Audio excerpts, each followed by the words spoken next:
first year class at Bishop Moore Catholic High School in Orlando, Florida. And Channel 1 News starts right now!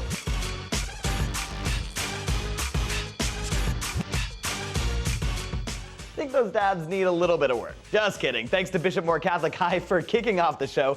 I'm Tom Hansen, and we're jumping right into headlines. First up, the aftermath of Hurricane Matthew continues to be a threat to parts of the southeast, especially in the Carolinas, where more than a foot of rain has led to severe flooding. We're coming for you. In flooded Fayetteville, North Carolina, rescue teams scrambled to save a mother and her baby. The family's car got stuck in swirling flash flood waters. Also okay, this family of three stuck on top of their SUV. Over the past few days, more than 1,000 people were rescued here. The greatest threat at this point in time remains inland flooding that will continue throughout this week in both central and eastern North Carolina. Matthew dumped up to 15 inches of rain on parts of North Carolina, overflowing the state's rivers, breaching dams, and threatening towns with record flooding. I don't have nothing left. Another issue, contaminated drinking water. Fayetteville has declared a water shortage emergency. And down south, the country of Haiti is also dealing with several emergencies after getting slammed by Matthew.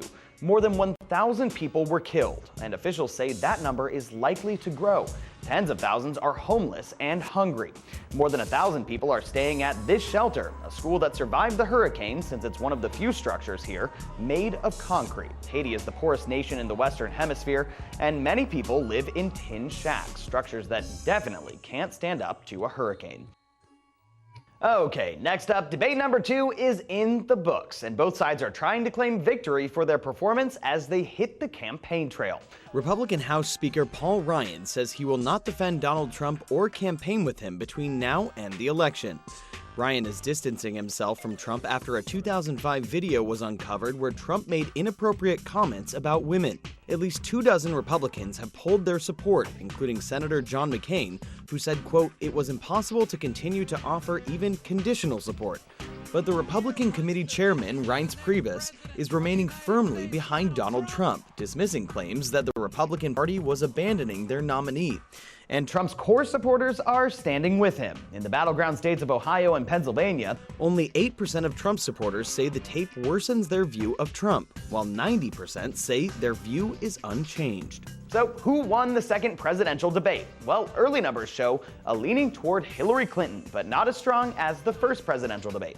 And you guys voted on channel1.com with your take. 50% of you said Trump won the debate on Sunday night, while 50% of you said Hillary Clinton came out as the winner. You guys were completely split, so I can't wait to see the results of our one-vote mock election now just days away. Okay, after the break, how your inner Zen could be the cure you need to stay healthy.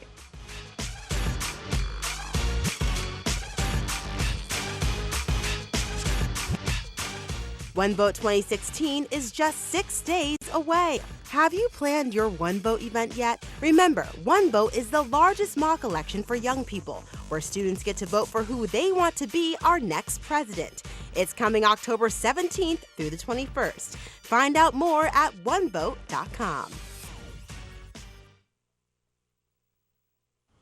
So, tell me, young man, do you remember what your dad and I taught you about hands-only CPR? Yes. Kind of. If you see a teen or adult suddenly collapse, the first thing you do is... Call 911. And the second thing you do is... Push hard and fast in the center of the chest at a rate of at least 100 beats per minute. Who even knows what 100 beats per minute sounds like? Well, you can tell by the way I use my vocal performance, no time to talk. Music's not when they're moving, kick runs inside the phone.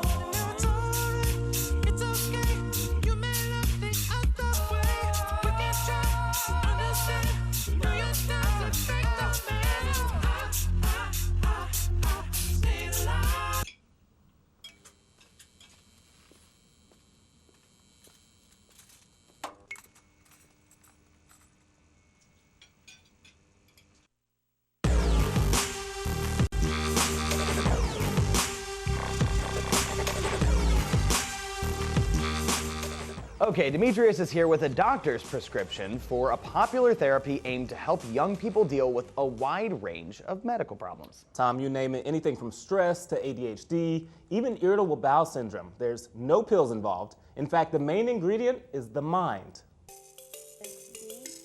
Then science with the colors. Demel Royster says school can cause stress, but she knows how to deal with it. You know how like something like really irritates you, just like.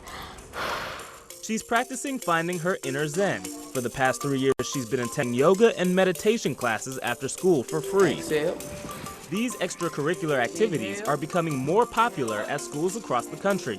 Examples of mind-body therapy. They include biofeedback, hypnosis, meditation, yoga. Dr. Erica Sabinga, a pediatrician at Johns Hopkins, is co-author of a new medical report that shows that mind-body therapy can help kids and teenagers overcome physical and emotional pain. A therapy that is directed at our mind's ability to help our body or our whole person be better or healthier. Researchers say the mind-body skills students learn in these classes can help them for the rest of their lives. When you have these tools when you're younger and you implement them when you're older, your life can be a lot smoother. A tool Demel already uses. I just say, just breathe, it's not that serious. Let's begin. Demetrius Pipkin, Channel 1 News. So many benefits, who knew? I actually did yoga my first time a couple days ago. Pretty challenging, but I'm definitely hooked. Okay, after the break, we're playing with Legos.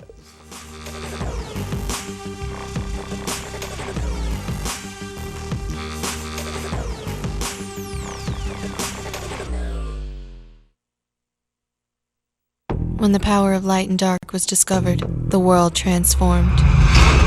Torn between those who practiced light magic and those who practiced dark magic. I was born with a foot in each. A revolution is stirring. Some say I'm to blame. Who can I trust? The boy I love, or the stranger who saved him? And who do I protect? This is the tale of who I was able to save. I was having academic trouble. My grades were bad. I would get D's and C's. I want my son to be successful in the life. I'd get mad because I blame the teachers you gave me a D. Do the right thing, Hector. He's so smart. Thanks to communities and schools, they directed me on the right path. Once I tried it, it was oh wow, this is easy. Help us change the picture of education for more than 1.3 million kids every year. Visit communitiesandschools.org. What Next is presented by Iowa State University. 100 majors, 800 clubs, 1,700 faculty, one amazing adventure.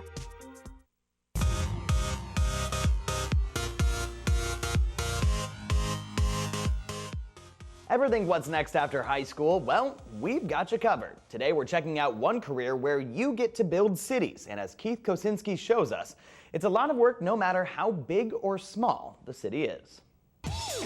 Hey everyone, I'm Keith Kosinski and I'm here at Legoland for a day with an urban planner. So why are we at an amusement park talking about urban planning? Well, here at Legoland, they build models of cities all over the world. And just like the real cities, they use experts to plan them out, just a lot smaller. So an urban planner builds and designs cities. You would have to think about the geography, the climate, the history, and any social and cultural issues that might affect that city. Try to make it a better place for people to live and try to plan ahead for the future. What do you have to know to work on something like this? So typically an urban planner will have a master's degree in urban planning. The idea of taking a large building and scaling it down, so we have to think about doing the math to make that work. Sometimes it doesn't look realistic if it's actually 1 to 20. So sometimes playing with the scale is important, and that's all math. I can't even imagine building something like this. Can I show you where we work and you get to see? Yeah, let's do it.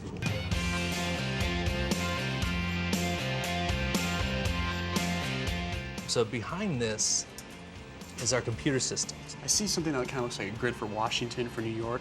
Are these maps? These are maps of the cities, and you can see there's tiny lights, just like in the real world. The maps tell us when things are working properly. So just like stoplights in a city, Just like a subway system in a city, you'll want to know if it's functioning. This is how we can tell something's working properly outside.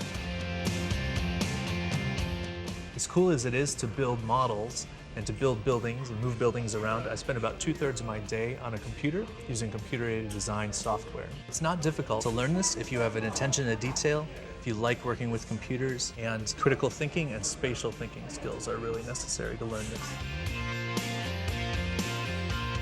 Who helps you and who do you interact with as an urban planner? So there are electricians, there's people that are on site to make sure everything's functioning smoothly, there's builders. So once we've created a design like this, it's time to start building. I have this structure that I need to build in twice as large, which means twice the scale. So we've got it twice as wide, but now we need it twice as tall. Twice the width, twice the length, twice the height. Looks pretty good. We did it. Nice job. Awesome. On the wall back here is Shaquille O'Neal, number 34. Shaq. So it goes from planning to building, and then after that point, we can put it outside in the park, just according to the diagrams and designs that Ryan's made over here. This is the Lego Star Wars Miniland Death Star model display. And it tells a story, just like all the other models tell stories. what do you say to all the kids who want to do what you do? What it really is about is storytelling. So if you want to be a planner, whether that's Lego models or city planning, you need to learn how to write so that you have a good idea of where to take the city in the future, whether that's Lego or in reality. Now here's what's next if you want to become an urban planner. In high school, take math and science courses to prep for courses you'll need to take in college. Speaking of college, most urban and regional planners need a master's degree from an accredited planning program to qualify for the job. Most urban planners make about $68,000 a year. And we've got more info up on channel1.com about this job and others that might be right for you. Check it out. All right, guys, that's it for us today. We'll see you tomorrow.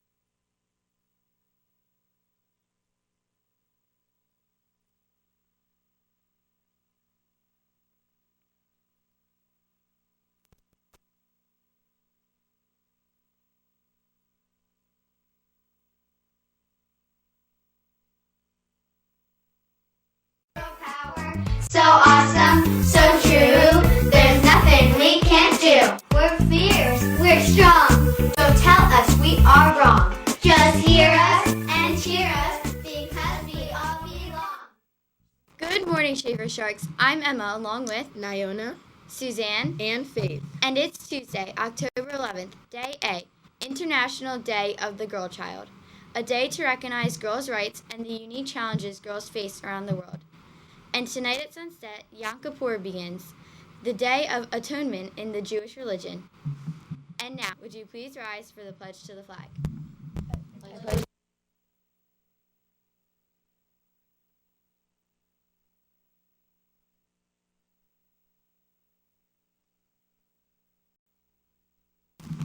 Thank you. Please remain standing for a moment of silence. Seated. Please listen to our morning announcements. Today's weather, mostly sunny today with a high of 65 degrees. For lunch, hot meatball sub with marinara sauce on a whole wheat roll, oven-baked fries, and garlic green beans. For dessert, fresh oranges, along with your original healthy milk. And happy birthday to Maria Chermonti, who celebrates her birthday today. And also to the happy birthday to the Stemming Schoology Social Studies scholar, Mr. Engelhart, who celebrated his birthday yesterday. Let's hear that birthday song.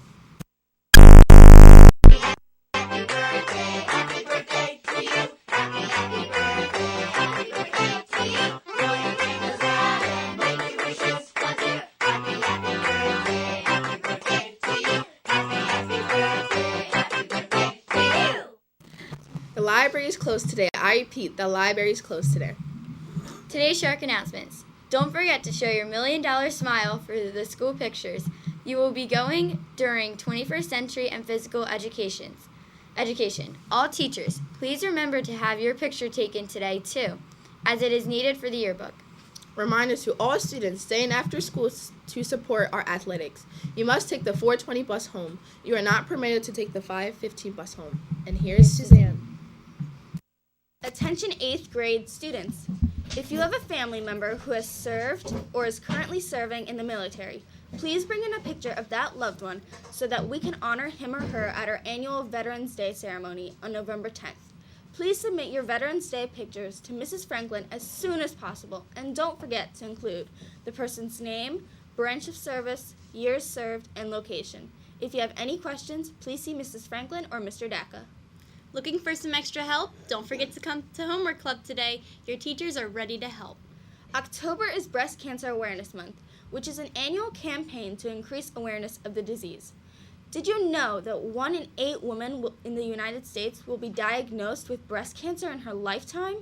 To help the cause, we will be having our annual Shafer Walk for the Cure this Friday, October 14th. Bring in $1, give it to your homeroom teacher, and enjoy a wonderful walk while supporting a great cause. And now for a special announcement about building bridges from Mrs. Meyer. Good morning, Shafer. I'm here to discuss building bridges. It will begin on Wednesday, October 26th, and it will start with 7th grade. Building Bridges is a program where the 11th and 12th graders come back from the high school and discuss different topics with us. There will be 5 topics discussed this year. Each homeroom will be split into 2 groups. Your homeroom teachers will tell you where to report and on when it is your day, when the high school students come to us. On your day off, you will report to homeroom as usual. Please be reminded that the high school students are volunteering their time. Be mindful and respectful. Always show your Shafer pride and follow the creed. Remember, October 26th, Building Bridges will start, and we are starting with 7th grade.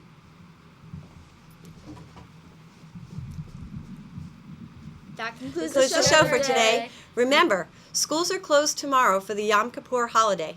Make this day an awesome one. Keep it classy, stay beautiful. Away, snake